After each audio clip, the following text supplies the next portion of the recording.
High everyone, आज हामी class 12 को प्रिन्सिपल्स अफ अकाउन्टिङबाट चाहिँ युनिट अर आउटपुट कस्टिङ च्याप्टरबाट एउटा एनईबीमा सोधिएको क्वेसन ल्याएर आइसकेका छौं। सो क्वेसन चाहिँ 2076 जीआईई सेट ए क्वेसन नम्बर 21 मा सोधिएको हो र क्वेसनमा के हामीले डिफरेन्ट यो इन्फर्मेसन दिएर चाहिँ कस्ट सिट र टेन्डर सिट बनाऊ भनेर भनेको छ। सो सुरुमा चाहिँ हामीले के बनाउनु पर्यो त कस्ट सिट बनाउनु पर्यो। सो यसको चाहिँ फर्मेट बनाउने सुरुमा चाहिँ कस्ट सिट अनि यो कति युनिट्सको लागि छ भनेर फर्स्टमा क्वेसन पढ्नु पर्यो है त। सो यो कम्पनीले चाहिँ 2000 युनिट्सको के दिएको रहेछ त 2000 युनिट्स आउटपुटको चाहिँ यो इन्फर्मेसन दिएको रहेछ। सो हामीले कस्ट सिट पनि कतिको बनाउनु पर्यो त 2000 युनिट्सको। यसको मतलब के भयो त 2000 युनिट्स प्रोड्युस गर्दाखेरि कस्तो कस्तो टाइपको कस्ट लाग्ने रहेछ भनेर चाहिँ हामीले के बनाउनु पर्यो त यो कस्ट सिट बनाउनु पर्यो। सो हामीलाई चाहिँ के दिएको छ direct material, direct wage, factory overhead, office overhead, selling overhead अनि प्रॉफिट दिएको छ र टेन्डर सिट पनि बनाऊ भनेको छ। सो सुरुमा चाहिँ कस्ट सिट बनाऊ। ओके, सुरुमा के आउँछ त सुरुमा चाहिँ डाइरेक्ट मटेरियल। अब यो क्वेसन सल्भ गर्दाखेरि के हुन्छ कि एउटा प्रोसेस वाइज सल्भ गर्ने के, जस्तो सुरुमा के हुन्छ कम्पनीमा डाइरेक्ट मटेरियल, डाइरेक्ट वेजहरू आउँछ नि, अनि त्यसबाट चाहिँ प्राइम कस्ट आउँछ। सो हरेक एउटा प्रोसेस हुन्छ। सो कस्ट सिटमा नि त्यही प्रोसेस अनुसार नै हरेक आइटम्सहरूलाई प्लेस गर्नुपर्छ। सो डाइरेक्ट मटेरियल भनेर हामीले कति दिएको छ त 1 लाख। सो 1 लाख हामी इनर कलममा राखिदिन्छौँ। अनि अर्को छ direct wage. So direct wage भयो यो हैन, यो चाहिँ कति छ 50,000। अनि डाइरेक्ट मटेरियल र डाइरेक्ट वेजलाई जोडेपछि के आउँछ त prime cost. So prime cost भनेर यसलाई हामी आउटर कलममा राखिदिन्छौँ। कति भयो त 1 लाख प्लस 50,000 चाहिँ 1,50,000 भयो हैन। अनि त्यसपछि हामीसँग के छ फ्याक्ट्री ओभरहेड। सो प्राइम कस्टमा चाहिँ फ्याक्ट्री ओभरहेड हामी के गर्छौँ त एड गरिदिन्छौँ। एड फ्याक्ट्री ओभरहेड कति छ फ्याक्ट्री ओभरहेड 20,000। सो यसलाई चाहिँ हामी एड गरिदिन्छौँ 20,000। अब यो के आयो त factory cost. So factory cost कति रहेछ 150 प्लस 20 गरेर चाहिँ 1,70,000 फ्याक्ट्री कस्ट रहेछ हैन। अब यो भनेको के भयो त हाम्रो फ्याक्ट्री भित्र कस्तो कस्तो टाइपको कस्टहरू लाग्यो भनेर चाहिँ देखायो। अब आफै हेर्नुस् न, डाइरेक्ट मटेरियल, डाइरेक्ट वेज अनि यो फ्याक्ट्री ओभरहेड यो के भित्र पर्छ त एउटा फ्याक्ट्री भित्र डिफ्रेन्ट कामहरू भइरहेको हुन्छ। सो त्यो भित्र पर्छ नि। अनि यो सबैको कस्ट के भयो त फ्याक्ट्री कस्ट भयो। यति चाहिँ एउटा फ्याक्ट्रीमा यो 2000 युनिट्स प्रोड्युस गर्दाखेरि फ्याक्ट्री भित्र मात्र लाग्ने कस्टलाई चाहिँ हामीले के भनेको त factory cost. So 2000 units produce गर्दाखेरि कति लाग्दो रहेछ फ्याक्ट्री कस्ट 1,70,000। अब हाम्रो फ्याक्ट्रीको काम सक्यो। अब चाहिँ के छ अफिस ओभरहेड। सो अफिस ओभरहेडलाई पनि एड गरिदिनु पर्यो। अफिस ओभरहेड भनेर हामीले कति दिएको छ 17,000। ओके, सो अब 1,70,000 र 17,000 हामीले एड गरेर कति आयो 187,000। यो भनेको के हो त cost of production. Cost of production. So यो प्रोड्युस गर्दाखेरि कति कस्ट लागेको रहेछ त फ्याक्ट्री कस्ट र अफिसमा पनि डिफ्रेन्ट कस्ट लाग्छ नि, फ्याक्ट्रीसम्म मात्र सीमित हुँदैन कुनै पनि प्रोडक्ट। सो अफिसमा पनि कस्ट इन्कर भएर चाहिँ कति भयो त लास्टमा कस्ट अफ प्रोडक्सन भनेर 1,87,000। अब यसपछि के यसमा एड गर्ने भन्दा add selling overhead. So selling overhead भनेर हामीलाई कति दिएको छ 8,500। अब यसलाई एड गरेपछि के आउँछ त हाम्रो टोटल कस्ट। यसलाई कस्ट अफ सेल्स पनि भन्न सकिन्छ, टोटल कस्ट और कस्ट अफ सेल्स। सो यो कति भयो त 195,500। ओके, यतिसम्म चाहिँ के भएको रहेछ हाम्रो फ्याक्ट्री कस्ट पनि इन्क्लुड भइसक्यो र अफिसमा लागेको खर्च पनि इन्क्लुड भइसक्यो र सेल गर्दाखेरि लागेको खर्च पनि सबै आइसक्यो यसमा। अब के हुन्छ त खर्च मात्रै हेरेर हुँदैन, कम्पनीलाई के चाहिन्छ त प्रफिट चाहिन्छ। सो यो टोटल कस्टमा चाहिँ के गर्छ उसले प्रफिट एड गर्छ र त्यसपछि के निकाल्छ त सेल्स निकाल्छ। सो अब हामीलाई चाहिँ क्वेसनमा के भनेको छ प्रॉफिट 20% अफ सेलिङ प्राइस भनेको छ तर हामीलाई सेलिङ प्राइस त दिएकै छैन सो यदि सेलिङ प्राइस दिएको छैन भनेपछि प्रॉफिट कसरी निकाल्ने त अब यसमा प्रॉफिट त एड गर्नु पर्यो सो के गर्ने त यो टोटल कस्ट कति छ 195500 छ हैन अनि यसमा चाहिँ हामीले के गर्नु पर्यो इन्टु यो प्रॉफिट को पर्सेन्ट कति छ 20 छ अपन 100 माइनस 20 गरेपछि चाहिँ यसरी पनि प्रॉफिट आउँछ हामीले सेलिङ प्राइसमा निकाला भनेको छ प्रॉफिट हैन यो के रे 20% अफ सेलिङ प्राइस भनेर दिएको छ तर सेलिङ प्राइस चाहिँ हामीलाई दिएको छैन त्यो सिचुएसनमा के गर्ने त त्यो सिचुएसनमा हामीले यो टोटल कस्ट इन्टु प्रॉफिट को कति छ रेट त्यो अपन 100 माइनस प्रॉफिट को रेट गरेर चाहिँ हामी के निकाल्न सक्छौ त प्रॉफिट निकाल्न सक्छौ सो प्रॉफिट कति आयो त 48875 ओके सो यो भयो प्रॉफिट अब के आउँछ त लास्टमा भन्दाखेरि सेल्स भनेर 244375 आयो यसलाई के भन्ने त सेल्स भन्ने ओके सो अब बुझ्नु भयो होला यो कस्ट सिट भनेको 2000 युनिट्स को बनाएको हामीले सो 2000 युनिट्स प्रोड्युस गर्नको लागि टोटल कस्ट कति लाग्यो त 195500 यति लाग्यो हैन टोटल कस्ट अनि त्यसमा हामीले प्रॉफिट एड गरेको 20% र लास्टमा चाहिँ हामीले सेल्स निकाल्यो कति 244375 सो यो चाहिँ हाम्रो कस्ट सिट भयो हैन अब चाहिँ टेन्डर सिट बनाउनु पर्ने हुन्छ अब टेन्डर सिट को के रे फर्मेट त सेम हो तर यसमा चाहिँ अमाउन्टहरु भेराइ हुन्छन् कसरी हुन्छन् म भन्छु है त ओके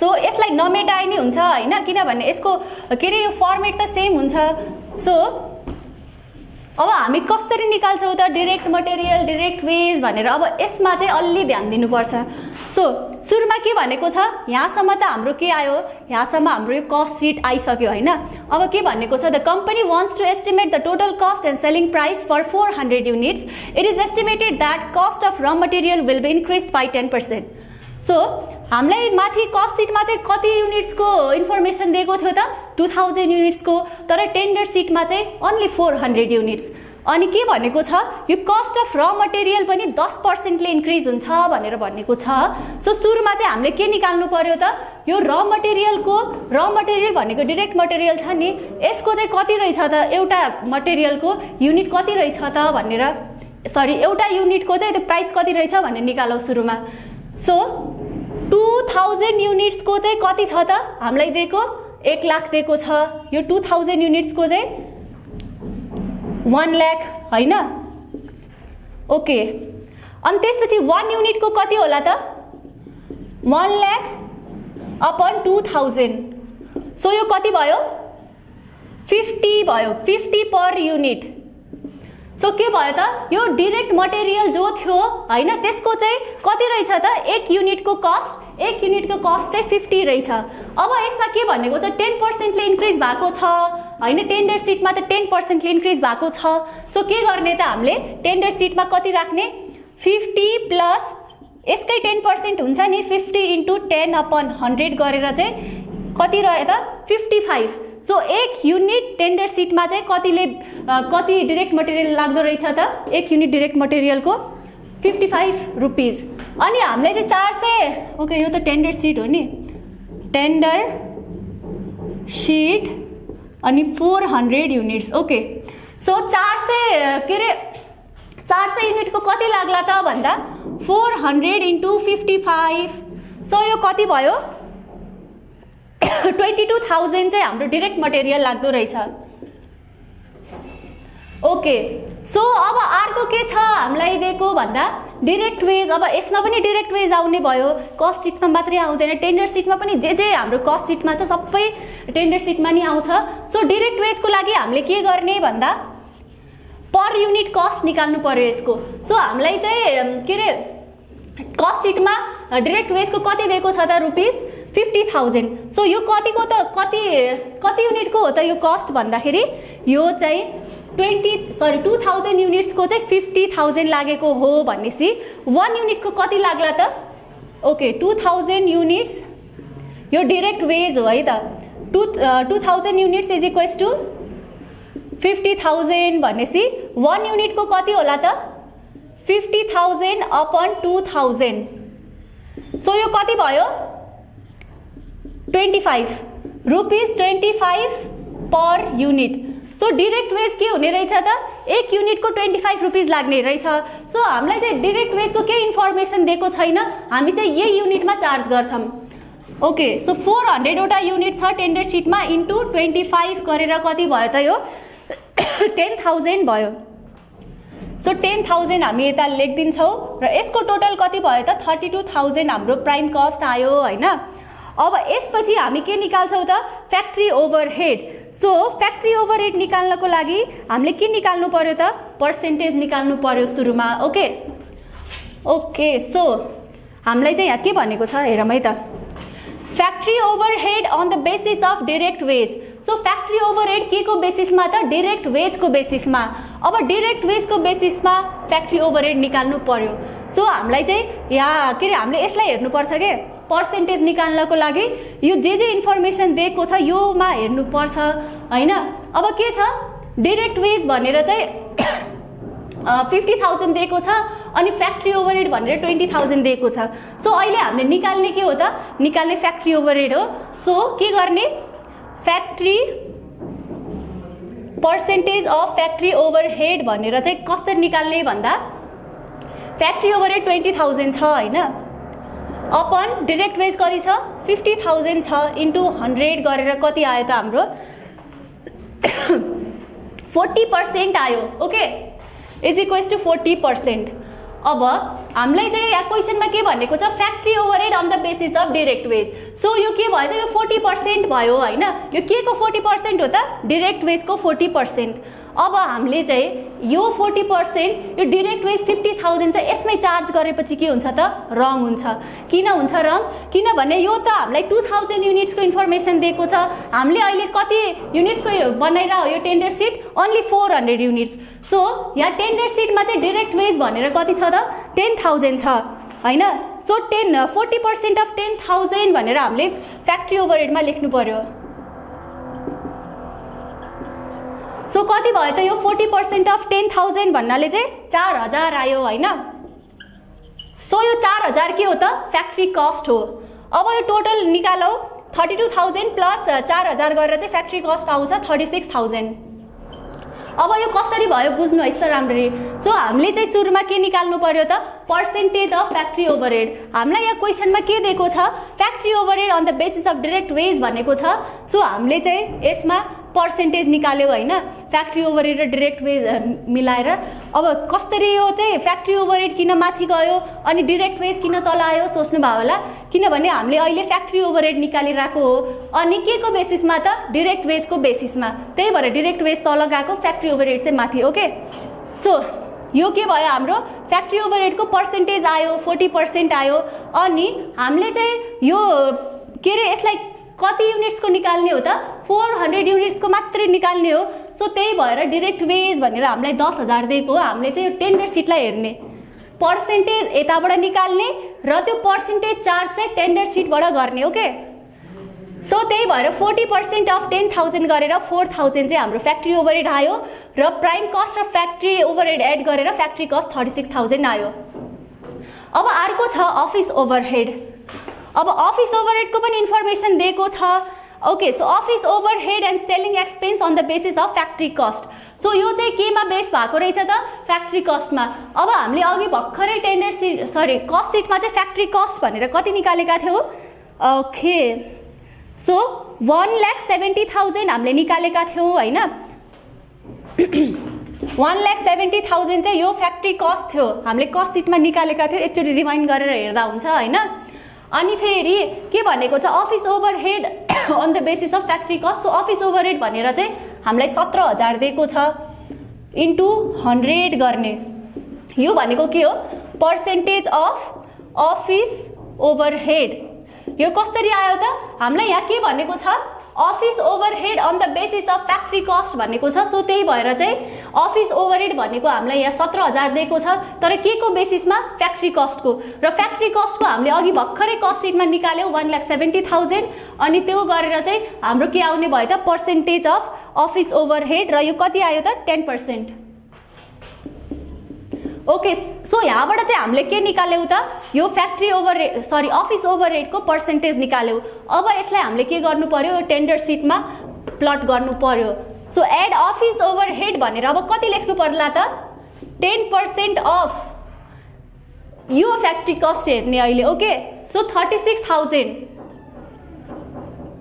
अघि पनि हामीले त्यही गरेको यहाँबाट हामीले पर्सेन्टेज निकाल्यौ र यहाँको फ्याक्ट्री कस्टसँग सरी यहाँको डाइरेक्ट वेस्टसँग हामीले चार्ज गरेको नि अहिले अफिस ओभरहेडको के गर्यो हामीले यताबाट हामीले पर्सेन्टेज निकाल्यौ र यो 36,000 मा हामीले यसलाई चार्ज गर्यौ अफिस ओभरहेड भनेर कति आयो त अब 3600 अब हामीले के गर्नु पर्यो यो फ्याक्ट्री कस्टलाई चाहिँ अफिस ओभरहेड दुईटा यिनीहरूलाई जोड्नु पर्यो र कति के आउँछ त कस्ट अफ प्रोडक्सन आउँछ र कति आउँछ भन्दा 39600